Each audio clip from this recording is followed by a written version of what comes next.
귀한 시간이었으면 좋겠습니다. 열왕기상 20장 26절에서 34절까지 말입니다.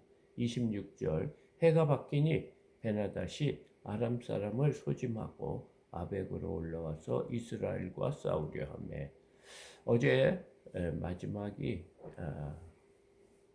아람 군대가 예루살렘을 포위했지만 적은 숫자로 아람 군대를 다 멸했습니다. 그리고 하나님의 선지자가 아합에게 와서 아합은 잘 기억하라. 앞으로 아람 왕이 또 공격하기 올 것인데 우리가 힘으로 준비해야 된다. 그런 말을 하고 마쳤습니다. 오늘 다시 해가 바뀌니 그러니까 지난해에 아람 군대가 예루살렘을 공격했다가 또 승리하지 못하고 패배하고 돌아간 이후 다시 아람 왕 베나닷이 사람들을 소집하고 그들을 아벡으로 이렇게 불렀습니다. 그 이유는 이스라엘과 다시 싸우겠다는 말이에요. 그래서 하나님의 사람 선지자가 아합 왕에게 말한 것처럼 지금 아람 군대가 다시 이스라엘을 공격하려고 싸우려 온 것입니다. 27절 이스라엘 자손도 소집되어 군량을 받고 마주 나서서 그들 앞에 진영을 치니 이스라엘 자손은 두 무리의 적은 염소 떼와 같고 아람 사람은 그 땅에 가득하였다. 이 아람이 다시 공격한다고 그런 말을 듣고 이스라엘 사람들이 왕이 이제 소집을 했겠죠.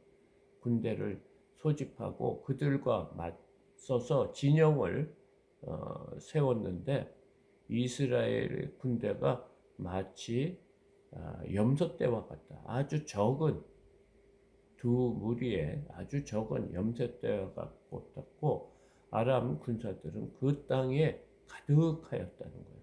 그러니까 엄청난 아람 군대가 쳐들어왔다. 그러니까 우리 인간적으로는 눈으로 보면 상대가 안 되는 전쟁같이 보였었다. 이 말입니다. 28절 그때 하나님의 사람이 이스라엘 왕에게 나와 말하여 이르되 여호와의 말씀에 아람 사람이 말하기를 여호와는 산의 신이요 골짜기의 신은 아니라 하는도다. 그러므로 내가 이 큰 부대를 내 손에 넘기리니 너희는 내가 여호와인 줄을 알리라 하셨나이다. 두 번째 공격했을 때도 하나님의 사람이 아합 왕에 왔습니다. 그래서 그들이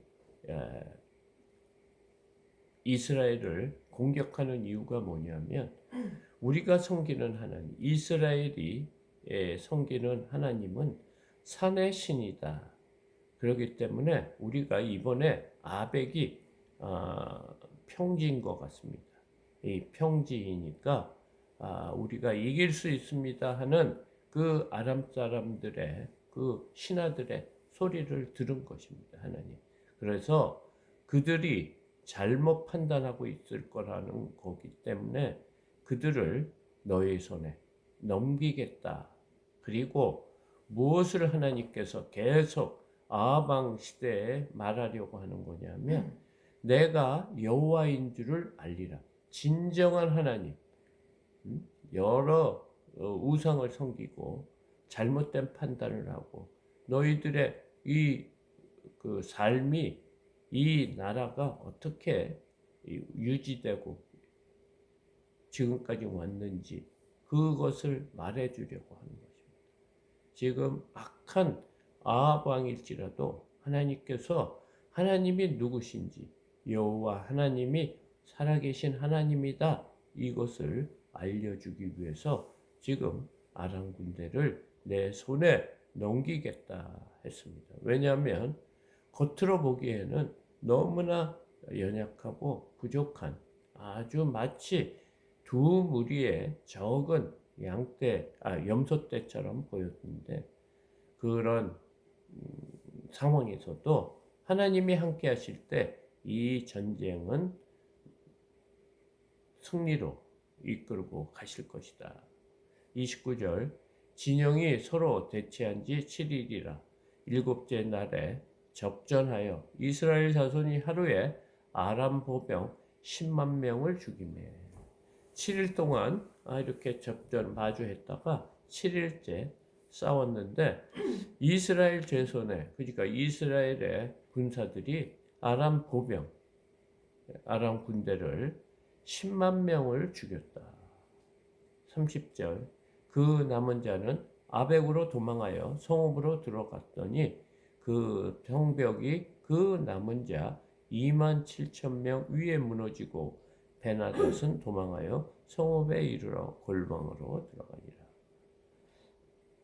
10만 명을 죽였더니 그 군사들이 지금 아벡으로 도망가지고 성읍으로 들어갔다. 그러니까 성벽 안에 있는 성으로 들어갔다는 것입니다. 그런데 그 성벽이 무너져 가지고 그 남아서 돌아온 2만 7천 명이 죽었다고 합니다. 성벽에 깔려. 그러니까 이 모든 전쟁은 하나님의 소관이라는 거예요. 그리고 베나닷은 도망하여 성읍에 이르러 골방으로 들어가요. 그러니까 성읍에 들어가서 골방에 숨었다고 합니다. 31절 그의 신하들이 그에게 말하되 우리가 들은즉 이스라엘 집 왕들은 인자한 왕이라 하니 만일 우리가 굵은 배로 허리를 동이고 테두리를 머리에 쓰고 이스라엘 왕에게로 나아가면 그가 혹시 왕의 생명을 살리리라 하고 이렇게 이제 비참하게 몇 명과 그 아벡 그 성읍 안에서 숨어 있는데 그 신하 중에 한 사람이 이렇게 얘기를 한 거예요. 이스라엘 왕들은 지금까지 아주 좋은 왕들이었다. 선한 왕들이었다.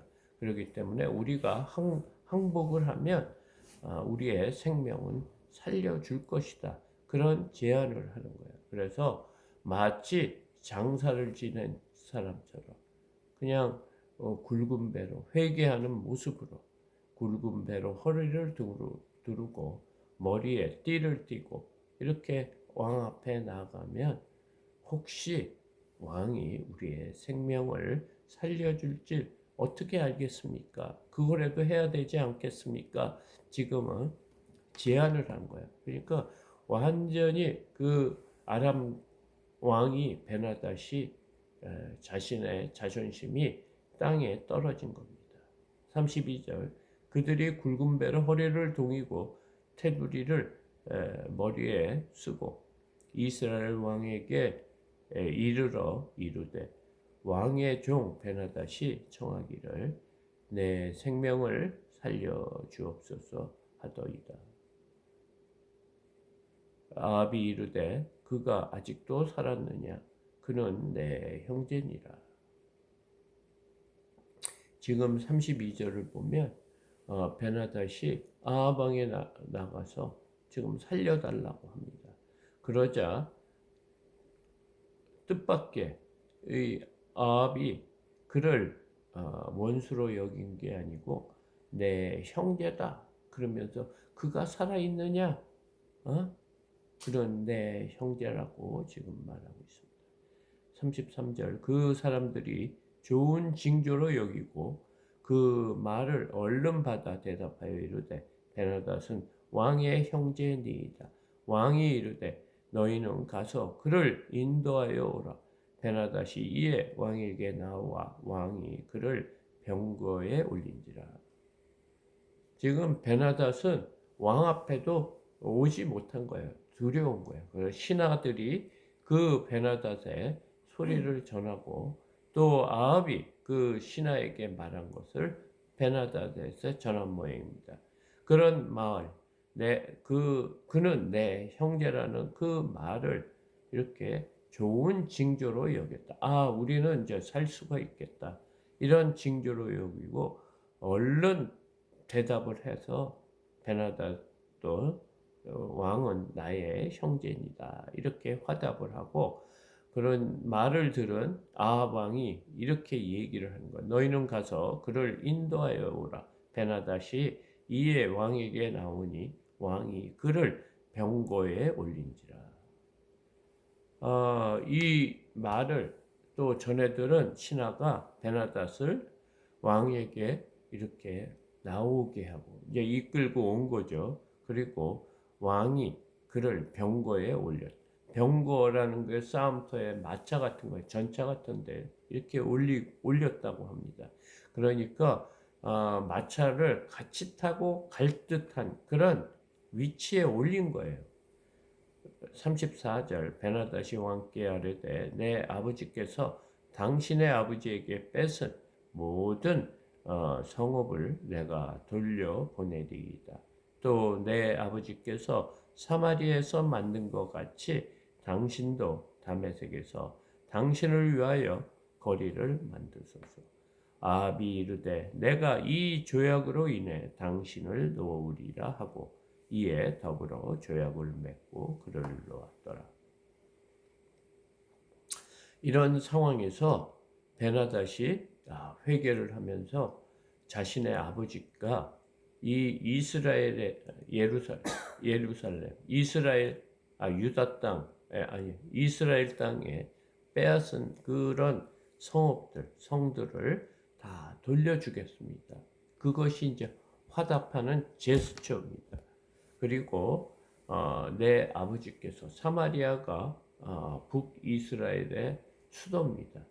그곳에서 자신의 아람 왕을 위해서 지은 것도 다 다시 돌려드릴 거고 그것처럼 당신도 다메섹은 아람 나라의 수도입니다. 그곳에 당신의 이름이 있는 거리를 만들어 주겠다는 거예요. 그러니까 이스라엘 왕 이름 아합의 거리를 아람 나라의 수도에 다메섹에 만들어 주겠다고 하니까 아합이 이르되 내가 이 조약으로 인해 당신을 놓으리라 하고 이에 더불어 조약을 맺고 그를 놓았더라. 지금 아합이 지금 자신의 힘으로 아람 군대를 이긴 것으로 착각하는 것 같습니다. 사실 이 전쟁은 하나님이 이기시게 하신 거예요. 왜냐하면 하나님이 진정한 여호와 하나님이라는 것을 지금 말해주려고 하는 것인데 지금 아합은 마치 자신의 힘으로 이긴 것처럼 베나닷의 제안 또 베나닷을 자기 마음대로 살려주고 또 베나닷의 그런 제안을 받아들이면서 조약까지 맺었다는 거예요. 그들을 살려주기 위해서 조약을 맺었는데 베나닷이 말한 대로 이스라엘에게 뺏은 성읍들을 다시 돌려받는 것, 또 다메섹에 자신의 이름의 거리를 만들어준다는 그런 제안의 현실적인 이득을 위해서 지금 아합 왕이 자신의 마음대로 지금 일을 결정하는 것입니다.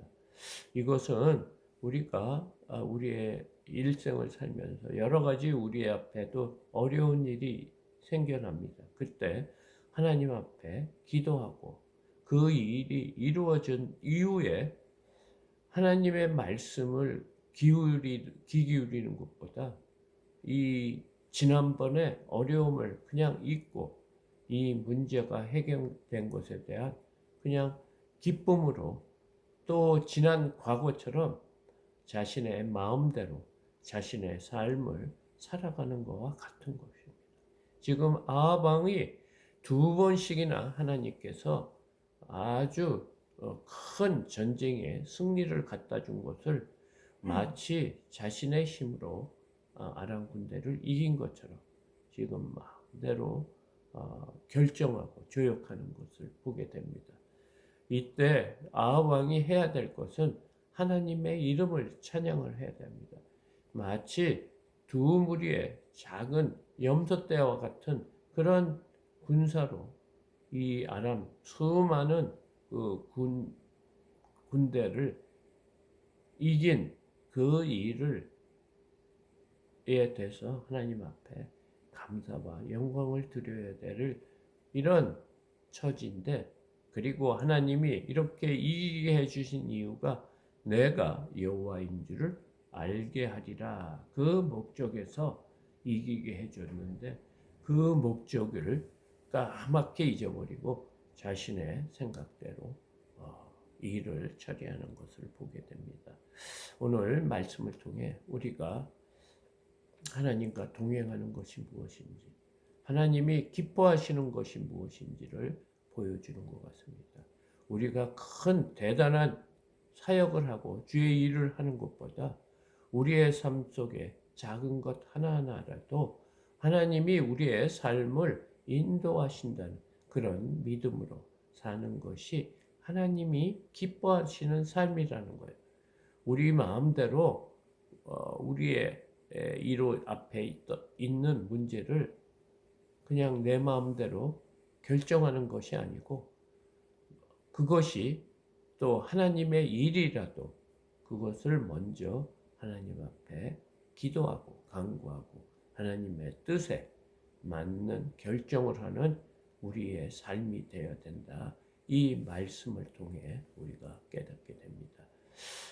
아무리 하나님의 일이라도, 이것이 아무리 선하고 남을 위해 좋은 일이라도 우리가 먼저 하나님을 인정하는 삶, 여호와 하나님이 나의 하나님이 되고 이 우주 만물을 담당하시고 창조하시고 이끌어 가신다는 그런 하나님을 의지하는 삶을 기뻐한다는 것을 우리가 깨닫는 시간이었습니다. 오늘 하루도 또 우리의 또 2024년을 한번 되돌아보며 모든 것이 하나님의 손길 안에 있음을 우리가 깨닫는 하루가 되어야 될 것 같습니다. 이것으로